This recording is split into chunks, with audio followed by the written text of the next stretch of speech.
আসসালামু আলাইকুম রহমতুল্লাহি বরকাতুহ।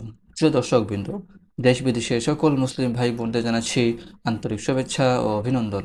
আমি আব্দুল কাদির আপনাদের জন্য উপস্থাপন করছি একটি বিশেষ কোরআন শিক্ষা টিউটোরিয়াল সিরিজ। এই ভিডিওগুলোতে ধাপে ধাপে কোরআন মাজিদ শুদ্ধভাবে পড়া শেখানো হবে ইনশাআল্লাহ। যারা কোরআন পড়তে চান কিন্তু কোথা থেকে শুরু করবেন বুঝতে পারছেন না, তাদের জন্য এই সিরিজ। শিশু, বৃদ্ধ, নারী, পুরুষ সবার জন্য এটি উপযোগী।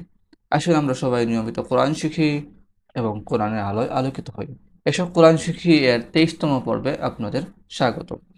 আজকের পর্বে আমরা মধ্যে লিনের পরিচয় এবং মধ্যে লিনের মাস্ক পড়ব ইনশাআল্লাহ। মধ্যে লিন কাকে বলে?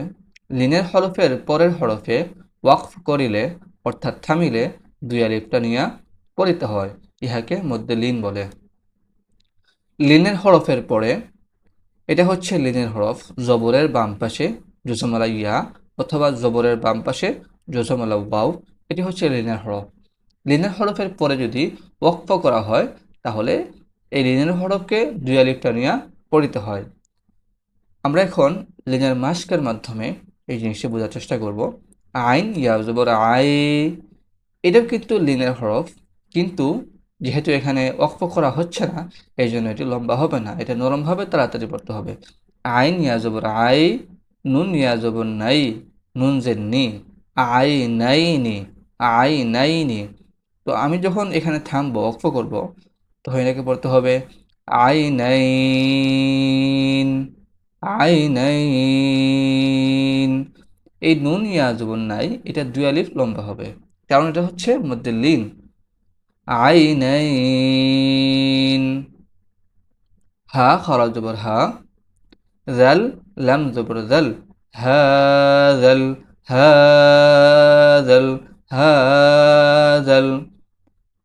বা ইয়া জবর বাই, এটা মূলত তাদেরটি হবে, কিন্তু এখানে আপনাদের বোঝানোর স্বার্থে সুকুন দেওয়া হয়েছে যে এখানে ওয়াকফ করা হবে এই জন্য। কারণ ওয়াকফের সময় আপনারা জানেন অবশ্যই আমাদেরকে সুকুন করে থামতে হয়। ওয়াকফের সময় জবর, জের, পেশ, দুই জের দুই পেশ, এই ক্ষেত্রে আমরা সুকুন করব। শুধু দুই জবরের ক্ষেত্রে এক জবর বাদ দিয়ে এক আলিফ টেনে পড়তে হয়, এটাকে মধ্যে আওয়াজ বলা হয়।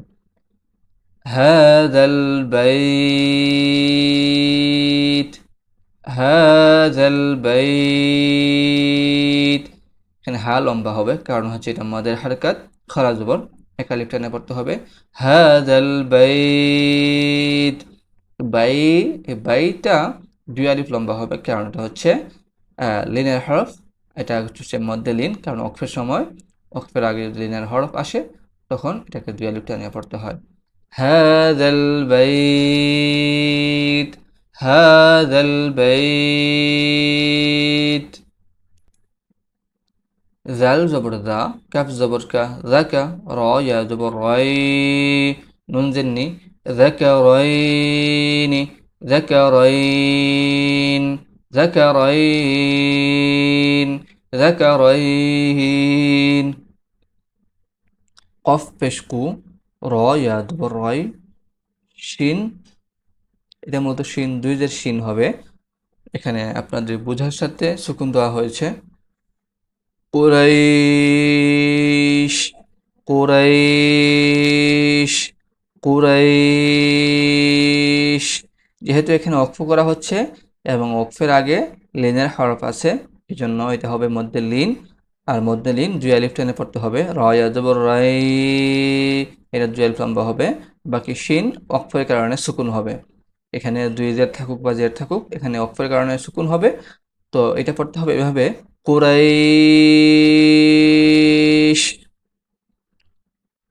ওয়াও সদ জবর ওয়াস, সদ ইয়া জবর সই, ওয়াসই, ফাজের ফি, ওয়াসইফ, ওয়াসইফ। ওয়াও সদ জবর ওয়াস, সদ ইয়া জবর সই, ওয়াসই, ফাজের ফি, ওয়াসইফ, ওয়াসইফ। শিন জবর শাহ, ফা জবর ফা, শাফা, তা ইয়া জবর তাই, নুন জেন্নি, শাফাতাইনি, শাফাতাইন, শাফাতাইন, শাফাতাইন, শাফাতাইন। খা ওয়াও জবর খাও, ফা দুই জের ফিন, খাউফিন, خوف خوف خوف মিম জের মি, নুন লাম জবর নাল, মিনাল লাম ইয়া জবর লাই, মিনাল লাই লাম জের লি, মিনাল লাইলি, মিনাল লাইল, মিনাল লাইল, মিনাল লাইল, হামজা জের ই, লাম ইয়া জবর লাই, ইলাই কাফ জবর কা, ইলাইকা, ইলাইক। আমরা ইলাইকা তখন পড়বো যখন এখানে থামা হবে না, তখন ইলাইকা এই লিনের হরফটি তাড়াতাড়ি নরম করে পড়তে হবে। আর যখন লিনের হরফের পরে আমরা থামবো, অক্ষ করব, তখন এটিকে দুই আলিফ টেনে পড়তে হবে। ইলাইক, ইলাইক, মিম জের মি, নুন লাম জবর নাল, মিনাল, গয়ন ইয়া জবর গয়, জ জের জি, মিনাল গয়জি, মিনাল গাইজ, মিনাল গাইজ, মিনাল গাইজ। শিন ইয়া জবর শাই, হামজা দুই জের ইন, শাই ইন, শাই, শাই, শাই। খ ইয়া জবর খয়, র দুই পেশ রুন, খয়রুন, খৈর, খৈর, খৈর। আলহামদুলিল্লাহ, আজকের পাঠ আমরা এখানে শেষ করছি। আশা করি আপনারা উপকৃত হয়েছেন। ভিডিওটি ভালো লাগলে লাইক দিন, কমেন্ট করুন এবং আমাদের চ্যানেলটি সাবস্ক্রাইব করতে ভুলবেন না। কোরআন শিক্ষা একটি সওয়াবের কাজ, তাই আপনি শিখুন আর ভিডিওটি শেয়ার করে অন্যকেও শেখার সুযোগ করে দিন। দেখা হবে পরবর্তী পর্বে ইনশাআল্লাহ। আসসালামু আলাইকুম ওয়া রাহমাতুল্লাহি ওয়া বারাকাতুহু।